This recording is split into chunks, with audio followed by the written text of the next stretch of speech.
তাদেরকে লানত দেয়া হয়েছে যারা শুধু কসম কাটে, মুনাফেকেরা। সকালবেলা কুরবানির হাটে যাবে গরু বিক্রি করতে, বউরে কয়, বউ একটা দাম কম। বউ বলে, কত কমু? বল যে 50,000। তো বউ কয়, বললাম 50,000। তো এরপর বাজারে যখন নিয়ে গেছে, এক লোক এসে বলতেছে, ভাই গরুটা 40,000 দিবেন? তখন সে বলে, আল্লাহর কসম, সকালবেলা একজন 50,000 দাম কইছে, দেই নাই। সকালে 50,000 কইছে, এরই তো দেই নাই, আপনার 40,000 কেমনে দেই? এরকম ডাকাইত আছে রাডাই। আল্লাহ রাসূল সাল্লাল্লাহু আলাইহি ওয়াসাল্লাম মদিনার খেজুরের বাগান বাজার পরিদর্শনে গেলেন। যে খেজুরের স্তূপ দেখে আল্লাহ রাসূল সাল্লাল্লাহু আলাইহি ওয়াসাল্লাম খেজুরের স্তূপে হাত ঢুকায় দিলেন। ঢুকায় দেওয়ার পরে তিনি দেখলেন পানি, ভিতরে কি? আর উপরে শুকনা খেজুর।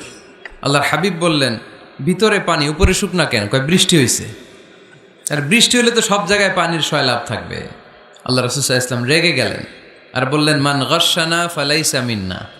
যে আমাদেরকে ধোঁকা দেয় সে আমার উম্মত হতে পারে।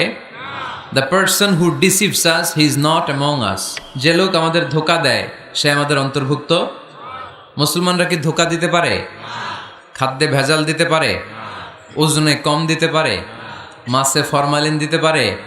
টেন্ডারবাজি করতে পারে? চাঁদাবাজি করতে পারে? ক্যাসিনোর ব্যবসা করতে পারে? পারে পারে। এজন্য আমরা যেন ধোঁকাবাজি না করি।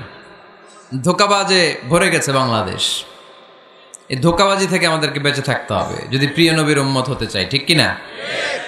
তাহলে আল্লাহ তাআলার কাছে সবচাইতে প্রিয় জায়গার নাম সবাই বলেন। আর সবচেয়ে অপছন্দনীয় জায়গার নাম বাজার। হাদিসটা সহিহ বুখারীতে এসেছে। এমন বাজার যেখানে মদের আড্ডাখানা, যেখানে ক্যাসিনোর ব্যবসা,